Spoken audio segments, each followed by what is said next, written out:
artists, welcome back to the Live With Social Media Breakdown, where we bring you the latest updates that actually matter for musicians and creators.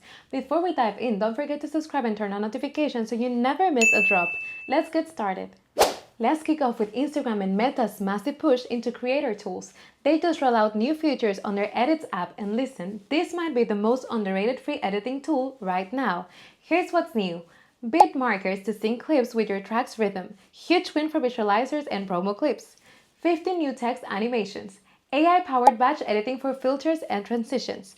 Frame rate control, safe zone guides for Reels, Shorts, TikToks, all the pro stuff. Plus, they promise weekly updates, and features like AI background editing and collab tools are on the way. If you're using CapCut, this is a strong alternative with no watermark. Seriously, if you're building visual content, edits should be on your radar. Over on Threads, Meta is finally giving creators some extra flexibility. You can now add up to 5 links in your bio. Great if you're juggling a merch store, tour dates, streaming links, and a fan club. They've also added link click analytics and a weekly insights recap. You'll now see new followers, post views, engagement metrics, personalized tips to help you grow your community. Think of Threads as a strong support platform to push traffic from micro content to full releases or funnels. It's still growing, but it's worth planting a flag. Now for the powerhouse, YouTube. Big announcements at Brandcast 2025, starting with a new feature called Pick Points. This uses AI to detect emotional highs in your videos and places ads right there. Controversial? Maybe. Effective? Definitely. They're also launching cultural moments sponsorship. Think ads during award shows or viral events. A new choppable TV experience on connected TVs. A dedicated podcast chart as podcast views cross 1 billion per month. If you're building long-form or audio content, this could be a great time to double down on YouTube, both for audience and monetization.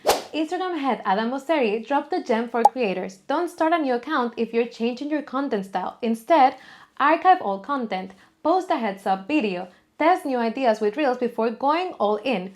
Basically, keep the algorithm data you built unless you're making a full 180. Let's talk X. You can now upload 4K videos, but only if you're a premium subscriber. They've also updated ad formats with new CTA buttons on image and video ads, updated website cards for better click-through. Plus, they're cooking up better live streaming features, and with more people watching X content on TVs, this might be the start of a real video pivot. On TikTok, we got 2 important updates. First, AI Alive. This lets you animate still images using TikTok story camera, add movement, effect, and vibe to single photos. Could be perfect for quick promo stories or cover art teases. Second, TikTok released new data showing that they're a major driver for real-world purchases, even cars. They found TikTok drove 9.4% of all digital media inquiries for car brands, up to 90% better return on investment than other video channels. If TikTok can move vehicles, imagine what it can do for your music drops or merch. It's proof that culture equals conversion. Alright, that's it for this week's social media updates. Don't forget to subscribe and turn on notifications so you never miss an update from Live With. I'll see you in the next video. Bye!